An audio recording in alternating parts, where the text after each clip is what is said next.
After English rock group Radiohead was launched into stardom after a pretty successful debut album with 1993's Pablo Honey, with that album featuring the band's most popular track Creep, the band got back into the studio and recorded an album that would become the bare-bones basis for the band's aesthetic and thematic shift going forward. On March 13th, 1995, the band would release their sophomore album, The Bends. The band was fatigued after touring and terrified of their own success.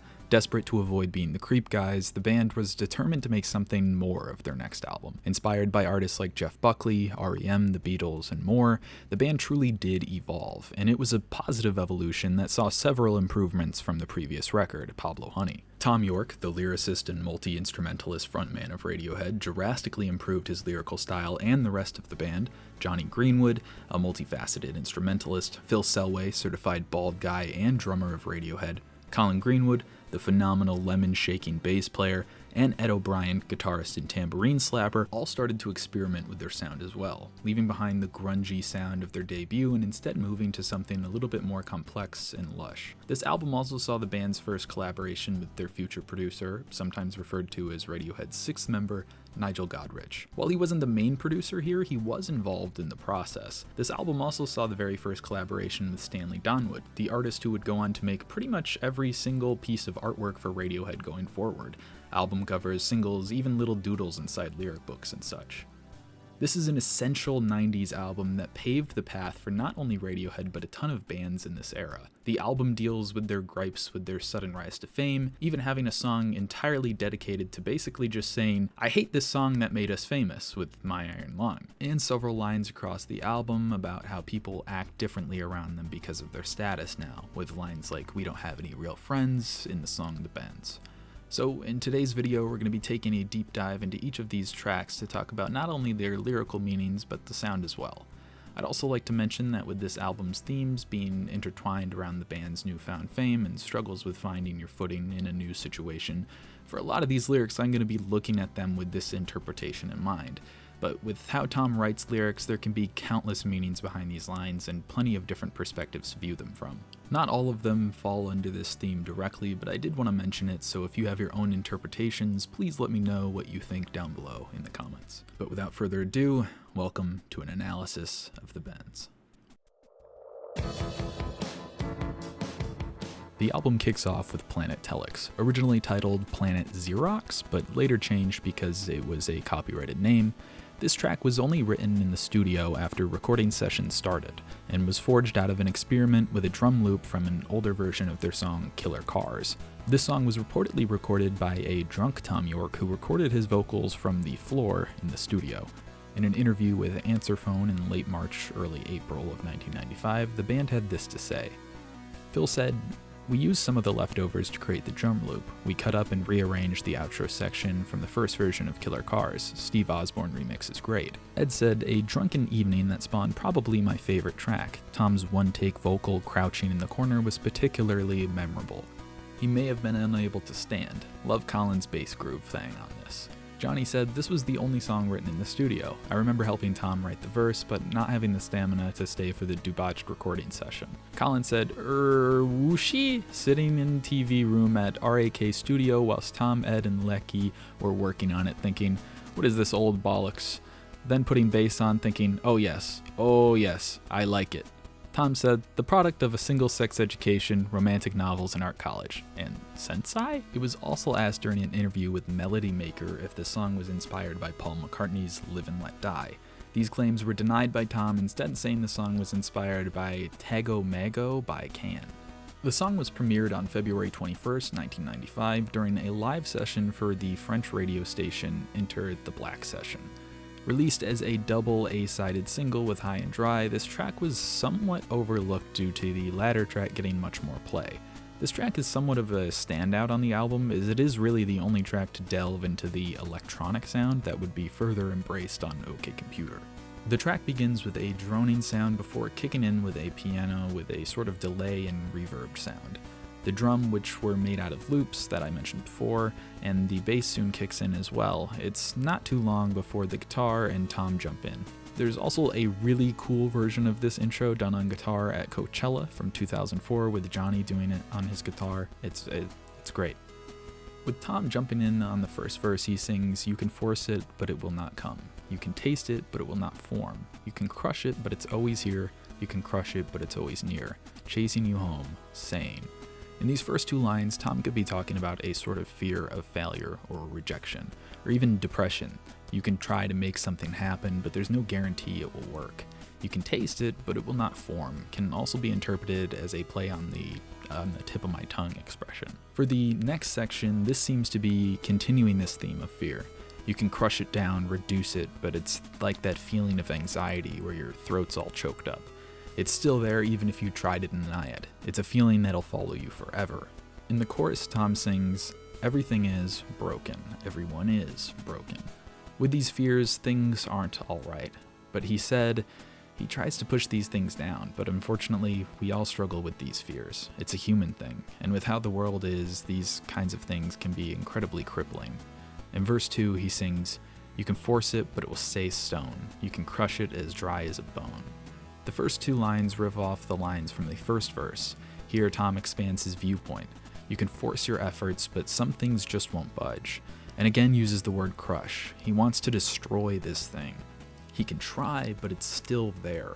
Also, using bones in this line can be connected to everything feeling broken, and how bones can heal and reform, they bounce back. You can walk it home straight from school.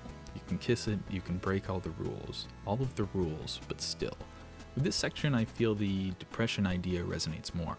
No matter what you're doing, no matter how you go about your life, it still follows you. You can try to lead it normally or go out of your way to break down everything you can to avoid it, but still, everything is broken. Everyone is broken. It's just overwhelming. Nothing can feel good because nothing is right. Also with this chorus, you can see a sort of shift in Tom's lyrical style as he begins to lean away from the more internalized struggles he's mainly written about within the past, and here starts to explore more with the societal struggles, which will get more expanded upon with OK Computer. With the outro, he sings, "Why can't you forget?" He wishes he could just blow this feeling off, make it go away, but unfortunately, that's not how it works. If you'd like an extra video from me, a week from today I'm going to be posting a video where I discuss some of the B-sides from this era, such as talk show host Permanent Daylight, Maquiladora, Killer Cars, India Rubber, and Lewis, everybody's favorite song, and be credited in future videos. All of this can be found on my Patreon for the lowest priced $1 tier. There are higher tiers above this, but they do not give you anything extra. Those are just if you want to support me. I'm just one guy, I work 2 jobs, and I'm in my last couple semesters at college. These videos take a long time, and I don't get very much money from them, so if you'd like to see them potentially more often, as well as get some bonus content, please consider checking that out. I would really appreciate it. Anyways, back to the video. This title track has been hanging around for quite a while, and was originally played before even the release of Pablo Honey as a soundcheck when the band would be on stage for gigs. Originally called The Bends with a Z, but later changed to how we know it now. It was also on a 4-track demo that features a damn recorder solo by Johnny. He tears that shit up, hell yeah, Johnny. There's also recorder still on the final song, but not the solo. This song and the album are named after a term for decompression sickness, which occurs when gas comes out of a solution forming bubbles in the blood. Basically, when you're deep in the water and you ascend too quickly, this happens to you, or basically anytime there's a rapid pressure change. This being the title makes a lot of sense for this album as it explores that theme of rising in fame too quickly. It's kind of a goofy song though. It has lines about the CIA and the Marines coming to take Radiohead away, which has been mentioned as sort of a ridiculous line that Tom put in. In a couple of different interviews, he's said that some of the press has been absurd. We get people coming up to us quoting that line, "I wish it was the 60s, I wish it could be happy, I wish. That something would happen from the song The Bends. We wrote that line as a joke. We were all taking the mickey. We found that song hilarious." He also said, "It's incredibly annoying that no one noticed the giggles in that album. The song The Bends is completely jokey, completely taking the piss. None of that stuff ever happened to us when we wrote it." It was also written a long time before the album, originally as a song about knowing who your friends were because they came to the band's gigs when they were a lot smaller. For analysis' sake, I'm going to be looking at this song not necessarily seriously, but I'm going to be approaching it with the same kind of standpoint I'm approaching the rest of the album with that theme of rapid growth and trying to deal with it. Also, British humor, that's something else. The song kicks off with a small intro, which is a recording of a man who was training kids on different instruments outside of a hotel in the US. Tom heard this, went up, and just recorded him saying stuff. Before jolting in with the heavy guitar strum as the rest of the instruments fill around it, Tom's voice joins the instruments with some vocal melodies before the song slows down a little bit, and he sings. The first lines here can be seen as being about Tom's songwriting. He and the band wanted to separate themselves from Creep, and it was hard for them to come up with a way to put that into words. Where are you now when I need you? Alone on an aeroplane, falling asleep against the window pane, my blood'll thicken. Continuing here, Tom sings of touring pains, flying around the world to play shows and feeling alone without the people he wants around him. I need to wash myself again, to hide all the dirt and pain, 'cause I'd be scared that there's nothing underneath. The first part of verse 2 can be seen as Tom feeling like he is nothing besides the guy who made Creep. He feels dirty and wants to clean himself from that reputation. And who are my real friends? Have they all got the bends? Am I really sinking this low? Here we get to I feel, one of the most essential lyrics, at least in terms of the theme of this album. Here Tom sings about not knowing who his real friends are anymore. Have they got the bends? Does the band's rise being so fast make his friends treat him differently? Is Tom himself only thinking this because he's famous now? Is he, in the sense, sinking this low to accuse his friends of being fake because maybe all they want now is his fame? Or is he, in the sense, sinking low because the friends he's made since aren't good people to be around? In the chorus he sings, my baby's got the bends, oh no, we don't have any real friends, no no no. Further reflecting back on the previous lines, he feels his partner might also be suffering from the same problem, sticking with him now because of his fame rather than for him, or that they just can't get adjusted to how it is now, and it's causing issues. He feels they don't have any friends that aren't trying to use him. In the post-chorus he sings, just lying in a bar with my drip feed on, talking to my girlfriend waiting for something to happen. I wish it was the 60s, I wish we could be happy, I wish that something would happen. A metaphor for drinking, Tom sits and waits for a drunken state to kick in, to feel like something's real. In the next line, he mentions he wishes it was the 60s and he wishes he was happy. Assuming here he means more so about the peace and love type of 60s, not the Cold War, Vietnam War side of things. In an interview, Tom stated, and really do wish I'd never written that fucking song. It's become the bane of my existence. Hundreds of journalists asking every single fucking interview, do you wish it was the 60s? No, I don't wish it was the fucking 60s. Levi Jeans wishes it was the 60s. I certainly fucking don't. And don't worry, Tom's being dramatic here. They've played this song countless times live now since, and I really do think they see it as just kind of a fun song now. I think the band's really lightened up over time. In verse 3, Tom sings, where do we go from here? The planet is a gunboat in a sea of fear. And where are you? They brought in the CIA, the tanks and the whole Marines to blow me away, to blow me sky high. Here's another line from Tom exaggerating the extent of his fame, acting like the fans and the media are as aggressive as the government. I'm sorry, this song is goofy. It's just kind of like, what is he singing about? I'm kind of freestyling this particular song because it's just very clearly them just kind of having fun, goofing around, like they've said in interviews. So trying to treat it seriously, I feel so dumb. I feel like this is like a pseudo-intellectual being like, yes, this song is very deep, and dude's talking about the CIA bombing him. After that line, he sings again the chorus, and post-chorus before going into the bridge. In this section, he sings, I want to live, breathe. I want to be part of the human race. I want to live, breathe. I want to be a part of the human race, race, race. And again, this is kind of a goofy line. I think even somewhat poking fun at himself, but in a serious matter, being famous can cause alienation, something we know Tom feels, and he goes even more in depth with this on OK Computer. The outro is also the intro's first 3 lines, this time being sung a bit more defeated in a sense, which I think adds a nice full circle moment, having this song being that old track they made because they had friends coming to gigs, now being a massive world touring band. The delivery somewhat has an extra layer, knowing how different the reality of their situation is now. It's not about their friends coming to gigs anymore, it's about them essentially not even existing anymore.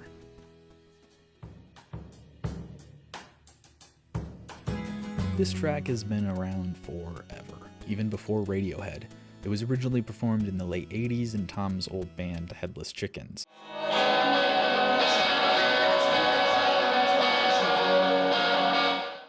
It was a fast punk rock kind of song. To put it bluntly, it's pretty clear Tom hates this song. He's mentioned several times in interview that he didn't really want to put it on the album, but the record label saw it as a prime single song, so after Creep being, so high on the charts, the label wanted to milk Radiohead dry. In a 2006 interview, Tom even went on to say, "I had my arm twisted on High and Dry," and was asked to release it as a single, and his reply was to put it anywhere. It's not bad, It's not bad. It's very bad. The track we hear on the album is actually a demo version, recorded years before they even started working on the bends. It was made because Phil had just put a new skin on his bass drum and was messing around with it. Tom played his opening acoustic version of the song for a laugh because the band thought it sounded like Rod Stewart. Bits were added by the other members and it was recorded, but it was tossed to the side. Originally, the track was written by Tom as a song about, quote, some loony girl I was going out with. Later resonated with the band, as it felt fitting after everything they had gone through. The song's lyrics aren't too crazy to understand, as they're pretty basic. The song is also pretty simple arrangement-wise. The guitar is basically just a couple of simple chords the entire time, the drum stays pretty simple, the bass isn't too intricate. The only time the song really leaves this simplicity is during the short guitar solo section, but even then it's nothing crazy. The focus on this song is 100% Tom's voice. He really belts out in this one. The first verse has a sort of allegory to Evel Knievel, doing big high jumps, flying on your motorcycle, the fact he's doing these dangerous stunts, essentially killing himself for recognition. I think what the band was relating to here on their own re-listen of the demo was that it resembles how they felt now, and how they felt like shells of their former selves after touring had left them so fatigued. In the chorus, Tom sings, "Don't leave me high, don't leave me dry," on repeat. The title and the phrase within the chorus, high and dry, originated as lingo for beach ships. If the ship was beached, hence the high, because, it's above water, and dry because it was expected to, stay that way for a while due to low tides or something along those lines. In the song, I think it's more so meant to be stuck without much hope for change. They feel stuck in their place now because of their success, and they don't know how they can feasibly get rid of this feeling. In verse 2, Tom sings, "Drying up in conversation, you will be the one who cannot talk. All your insides fall to pieces, you just sit there wishing you could still make love. They're the ones who will hate you, when you think you've got the world all sussed out. They're the ones who spit at you, you will be the one screaming out." The whole verse continues the feelings, which we explored on the previous track of having friends, but they're essentially using you. They aren't really there for you when things are bad. He again sings the chorus, which leads into a guitar solo before the bridge where he sings, "Oh, it's the best thing that you've ever had. It's the best thing that you've ever had. It's the best thing that you've ever had. The best thing you've had has gone away." This line can be seen as being a blessing becoming a curse, essentially. He's lost those friends due to fame, and while fame brings them all the money and notoriety anyone could ever want in the world, it can't replace those friends that they lost. The green plastic watering can. After struggling to get down lyrics for this song, the band took a break to go to a concert for none other than the GOAT, live, in person, Jeff Buckley, the GOAT, the legend himself. Right after that concert, they ran back to that studio and recorded the vocals in 2 takes, which ended with Tom breaking down in tears. That's impact, baby. Jeff Buckley gave Tom that extra push he needed to finally allow himself to really start singing in falsetto. And I mean, thank the gods, because Tom's got a beautiful voice, and I'm so glad we get to hear it like this. This track is, according to Tom, the first track he really felt proud of writing lyrically, and I think that makes a lot of sense. It's the first song that I feel like has the Radiohead style of lyricism feel completely down. According to the band, this track not only is one of their favorites from the album, but contains some of their favorite lyrics of the album too. Going forward, this became Radiohead's most played track live across every tour they have done since. There are quotes from each of the band members on their thoughts of this song, and I wanted to share with you guys, starting with Ed O'Brien, saying, "It took a while to record only because it was hard to better Tom with an acoustic and amazing lyrics." Phil Selway adding, "Gravity always wins, what a line." Johnny saying, "My favorite lyrics on the album, writing that string part was my studio highlight in a megalomaniac kind of way."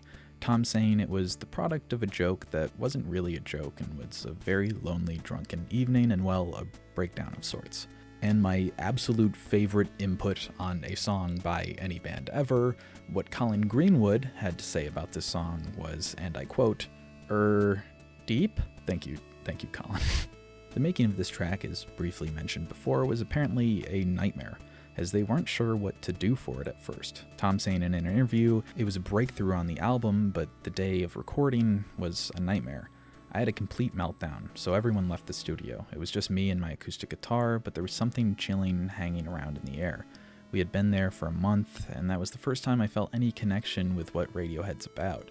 The funny thing is, it took bloody months to get everyone else on top of it to sound natural.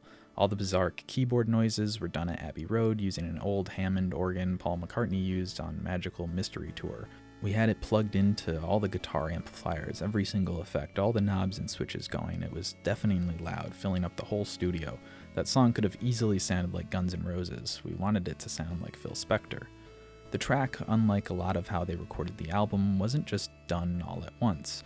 Tom recorded the acoustic guitar and his vocals, with everyone else just adding bits and pieces on top of it.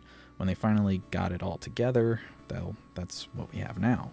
The song starts with just Tom and his acoustic guitar. In the first verse, he sings, "A green plastic watering can for a fake Chinese rubber plant in a fake plastic earth that she bought from a rubber man in a town full of rubber plants to get rid of itself."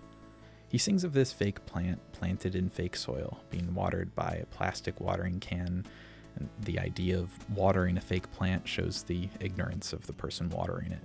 They're doing it for no reason other than aesthetics, which is kind of the whole reason for this song, as it deals with the ideas of consumerism and the idea that having more stuff makes you have value somehow.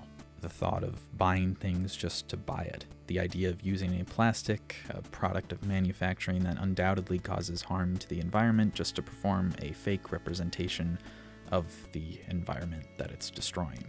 In the first chorus, it wears her out. I feel the chorus stems from the toll living this life can leave on a person. Everything is performative in a sense, buying stuff to give you value in the eyes of others and acting like you genuinely care about all of it, or even somehow convincing yourself that you actually do. She lives with a broken man, a cracked polystyrene man, who just crumbles and burns. This line is about a man who's lost all hope, essentially. He feels he's got really nothing left, and he's given all he's got into this kind of life and system, and it left him broken. For added context, though, in an interview, Tom York said this line is supposed to be kind of funny. I wrote those words and laughed. I thought they were really funny, especially that bit about polystyrene, which honestly I can completely understand. In a way, it is kind of a goofy line talking about a plastic man. And to be honest, a lot of songs have cheesy or outlandish lyrics that don't really seem that way in the context of the song, but when looked at singled out, well, yeah, they can seem silly. He used to do surgery for girls in the 80s, but gravity always wins. This line is also kind of funny to me. Not in the same way the previous one is, but this one making a joke on people who get plastic surgery to stay looking young and smooth with no wrinkles, but sometimes they end up looking kind of like a semi-melted Barbie doll. And even keeping up with these kinds of surgeries, gravity is always going to tug down on your body, making you all saggy and wrinkly one day anyways.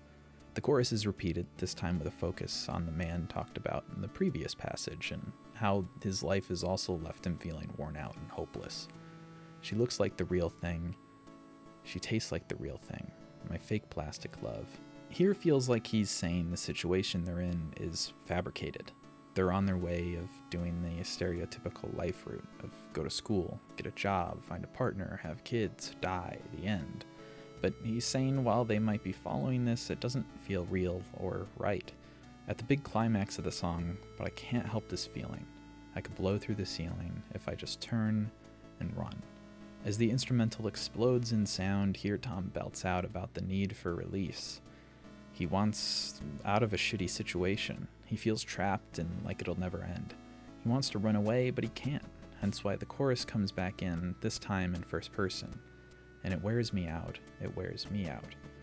It's clear that this feeling is just eating away at him from the inside. And as we come to the outro, and if I could be who you wanted, if I could be who you wanted all the time, all the time.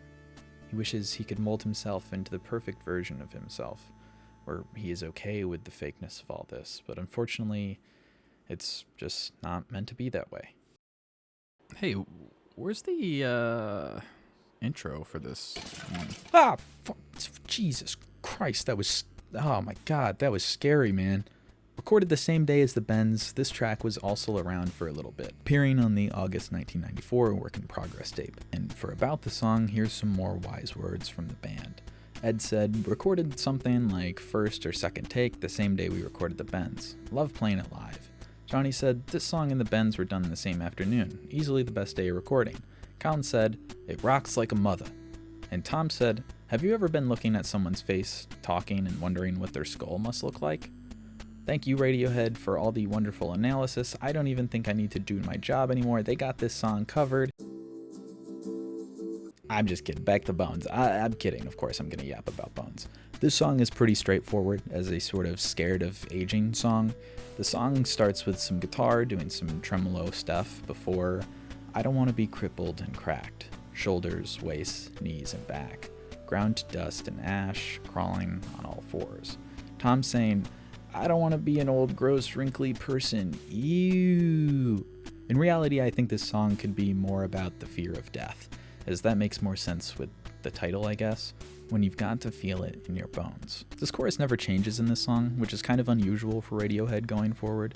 I feel like they're always changing it up. Let me know in the comments if they have any other songs like this post Pablo Honey in this album that have like choruses that are, kind of just repeated. Because maybe I'm blanking, but I don't think I can think of any. Now I can't climb the stairs, pieces missing everywhere, Prozac, painkillers. Again, getting old, you stop working the same. You know the old I've fallen and I can't get up commercials? They should have used this song, I think. He also talks about painkillers and medication. Obviously needing meds as you get older is a pretty common thing. After the chorus again, he goes straight into the bridge with, and I used to fly like Peter Pan. All the children flew when I touched their hands. Used to be youthful, excited about life, wanted to be a kid forever and always have fun, but as you get older and life hits you like a sock full of frozen butter, it gets harder to remain as optimistic. Wink. The outro, he sings, listen, you've got to feel it in your bones. You gotta feel it in your bones. A variation on the chorus, but it's still essentially the same. This song, I feel, really just covers a pretty common thing that a lot of people go through as they get older and realize their own mortality. If you're lucky enough to be where you live a pretty standard life, you tend to just not think about death until it's either facing you directly or a loved one or someone close passes. And even then, if they're old, it might just seem like, oh yeah, that happens. But when it happens to someone who's younger or the same age as you, it can lead you down a shitty spiral of questioning everything. And staying up late at like 12 years old on the top bunk of your bunk bed, and the only way to fall asleep is to listen to a Vanoss gaming video because them fucking around and laughing comforts you enough to fall asleep.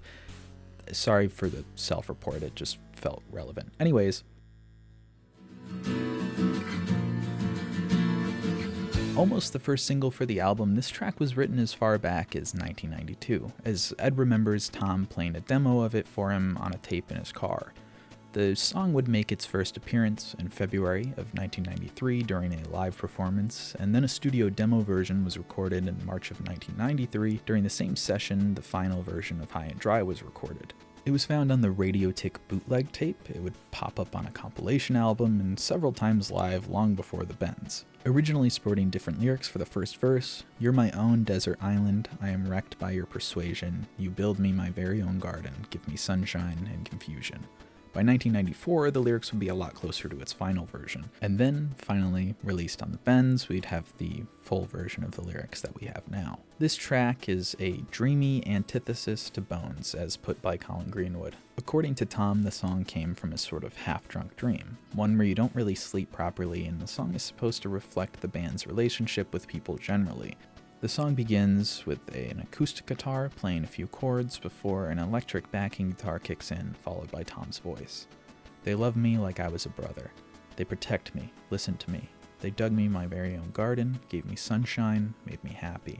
In this first verse, he reflects on how the people here are nice to him, treat him like family, and care about his well-being. This made him happy, but the chorus comes in to remind us of reality. Nice dream. It's just a dream. It's not real. As much as he may wish it was, it's just a fantasy.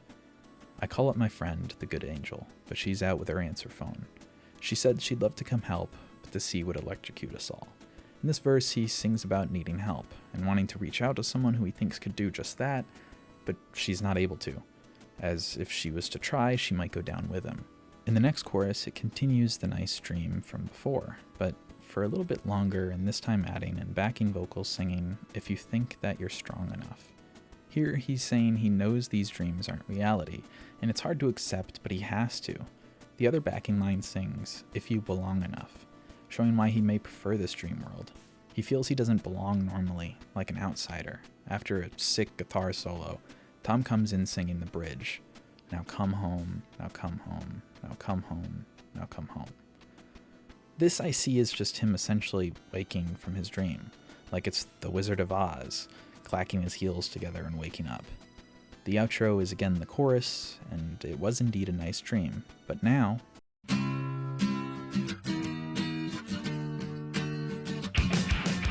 My favorite track off this record has to be Just. This song rocks, it's so much fun. First appearing in February of 1994, the track is mostly about trying to get rid of someone who won't go away, and a narcissistic friend who was pissing Tom off. According to the band, it was one that they had a lot of fun recording and could have easily been 7 minutes long, as it was during the rehearsal period. For the guitar on this track, it was somewhat of a challenge that Johnny had put on himself to try and put as many chords as he could into one song. According to Tom, he was trying to get as many chords as he could into a song. It was like writing a medley. The track starts with a fun acoustic bit before the electric guitar comes in full effect.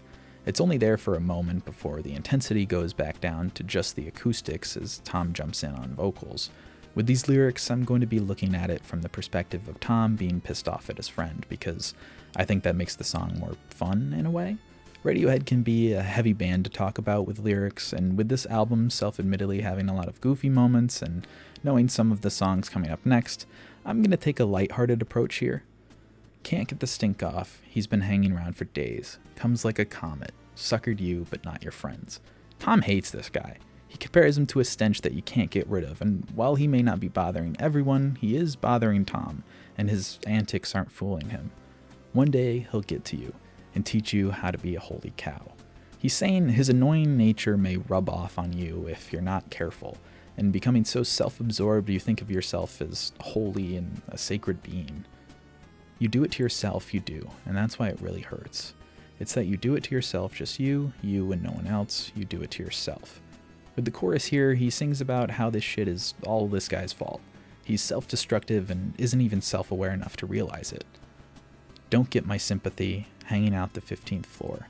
You've changed the locks 3 times, he still comes reeling through the door. These first 2 lines have somewhat of a backstory, as written by Tom, went to a party on the 15th floor of a block of flats. Passed out at 3 a.m., woke up an hour later, there was a guy hanging off his head out the window saying, "I'm gonna do it." It took us half an hour to get him back.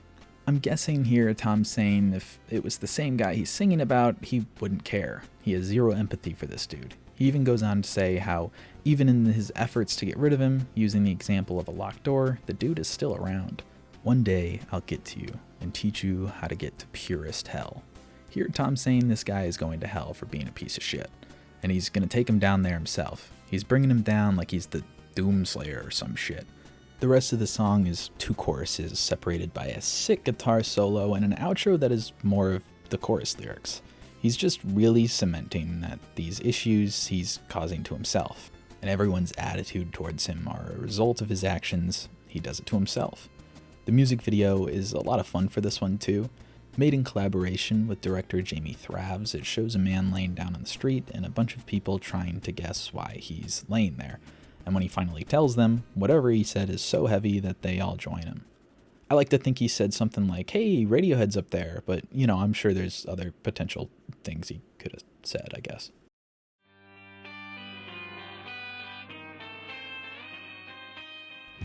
The anti-creep anthem, My Iron Lung, is kind of the essential song for this album in a sense. Their whole goal was to not make another creep, yet this particular song feels more kind of like a Pablo Honey song than any of the other songs on this album. Even having a similar guitar being all sharp and noisy part similar to the song they're essentially shitting on. Radio stations apparently really liked the first half of the song, but because it got too loud, it didn't get much airtime. The song is a lot of fun though. The instrumental breakdown during the chorus is super high energy and really one of the more intense Radiohead songs just for that part alone. This song compares the success and fame of Creep to an iron lung, a mechanical respirator that once was used to assist people who had paralyzed lungs. Commonly, these were polio patients. It was essentially a big metal tube that you were stuffed in and it simulated being your lungs, and while in it, you can't really do much of anything. You're stuck inside this machine, can't move your body, but without it, you'll die, hence the comparison. Without Creep's fame, the band would be nowhere, but they felt trapped because of it. They felt like they had to keep making the same kind of song, and that Creep would be their biggest legacy. This was them being mad about that, wanting to escape. This song's recording was done around the same time as Street Spirit, a song we'll get to soon. But the studio recording of this song, the band thought wasn't as good as their live performance of it on May 24th, 1994, at the Astoria in London. So they took the instrumental recordings from that live session, got rid of the crowd noise, re-recorded Tom's vocals, and that's the version we actually hear on the album. The song kicks off with just guitar, doing the main riff that plays throughout the song, shortly joined by drums and bass, and then Tom chimes in, "Faith, you're driving me away. You do it every day. You don't mean it, but it hurts like hell. My brain says I'm receiving pain, a lack of oxygen from my life support, my iron lung." Basically, this whole first verse serves to introduce the idea that they're held afloat by this machine. He then sings, "We're too young to fall asleep, too cynical to speak. We are losing it, can you tell?" Here Tom's saying, we're too young to be a one-hit wonder. He doesn't want to fizzle out. They don't like the song, but it's hard for them to publicly say something because everyone else loves it. It's clear they aren't into it. We scratch our eternal itch, our 20th century bitch. We are grateful for our iron lung. They finally got what every musician wants. Fame, fortune, the ability to do what they love, but despite that, the reason for it is what they seem to dislike. It's a first world problem type of thing where, of course, they're grateful for their fortune, but just wish it was under different circumstances. With the rise of the instrumental into the loud, noisy guitar part, we get the chorus. The head shrinkers, they want my everything. My Uncle Bill, my Belisha beacon. Here, he's saying how the people surrounding the band, basically the label and the other people from outside the band, want the band to do the same thing forever and make them tons of money. His Uncle Bill is probably the thing referring to this money that the band is pulling in. Now, if you're an American like me, you probably have zero damn clue what a Belisha beacon is, and apparently it's basically the equivalent of a crosswalk sign. It just says, "Hey, people walk in here," but in, like, the UK. In verse 3, suck your teenage thumb, toilet trained and dumb. When the power runs out, we'll just hum. Here Tom's insulting the fans, saying it's a dumb song, people just listen to what's popular, and everyone who likes it is a bumbling idiot. I think that's kind of harsh, but okay, Tom. He then sings, this is our new song. Just like the last one, a total waste of time, my iron lung. Here Tom's saying, here's another one, another song by the band that's almost the same as Creep, but it's not the same in popularity, so it's like wasting their time. Again, they sing the chorus, which leads to the bridge. And if you're frightened, you can be frightened. You can be. It's okay. Here he's talking about how it's hard for bands with popular singles to make music outside of that style and genre, and how the fans might be put off by other styles the band might want to try.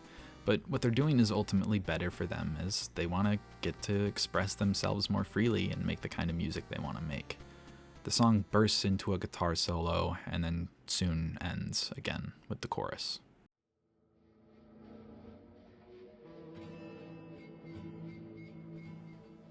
A change of pace from the previous track, Bulletproof I Wish I Was, is a slow, more mellow song.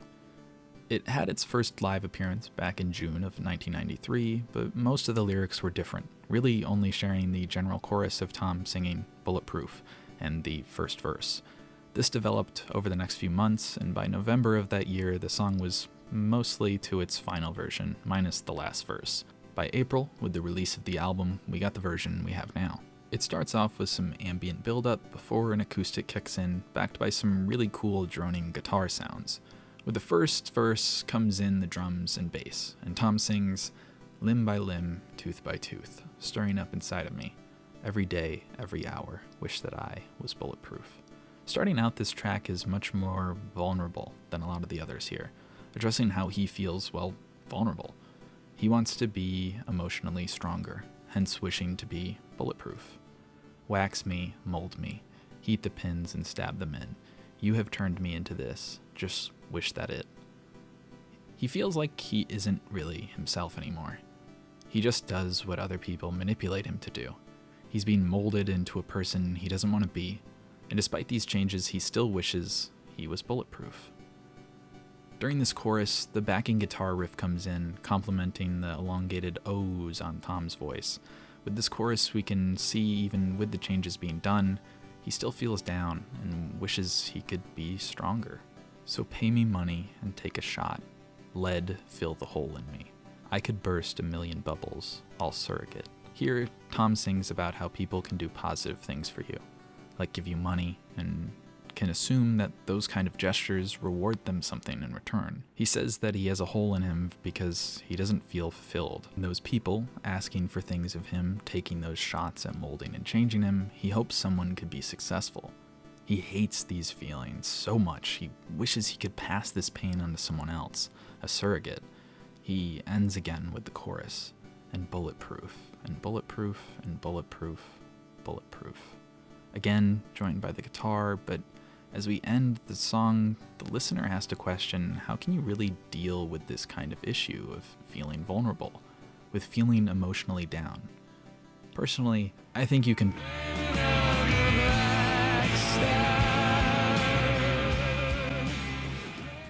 What are we gonna do? Talk about the song, that's what we're gonna do.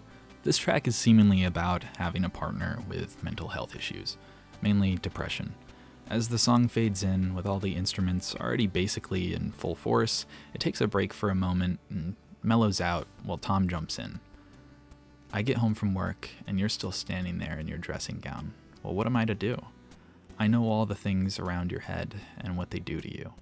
With this first verse, it seems that Tom has arrived home after a long day, and his partner hasn't changed from the clothes they went to sleep in. General fatigue and lack of motivation to perform tasks throughout the day is typically a sign of depression. Tom knows about this, but doesn't know how he can really help. He knows the pain they're in, but he can't fix it. Next he sings, "What are we gonna do? What are we coming to? Blame it on the black star. Blame it on the falling sky. Blame it on the satellite that beams me home." The chorus for this song is Tom trying to find something to put this blame on. It's a scapegoat for all the issues this may be causing, not just to his partner, but to their relationship as a whole, and how using this excuse can kind of push away any real responsibility of him to directly address it.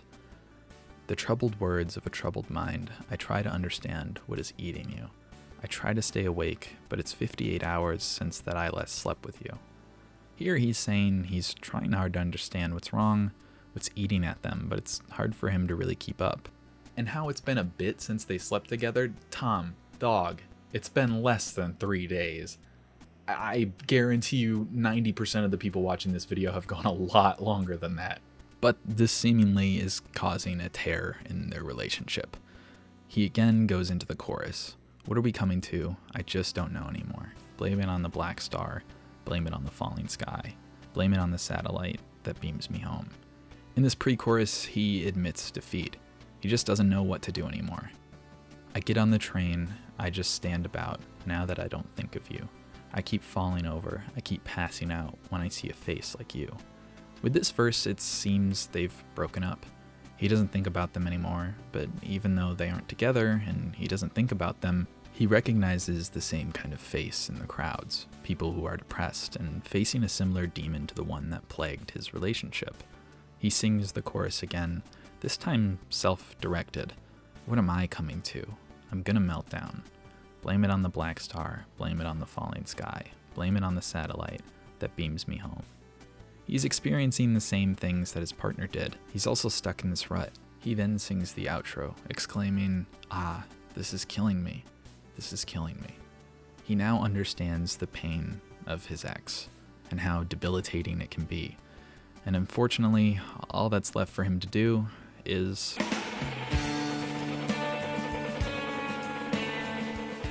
Sulk, a track originally inspired by the 1987 Hungerford Massacre in England. It led to the death of 17 people, but the song has had its meaning somewhat scrambled over time.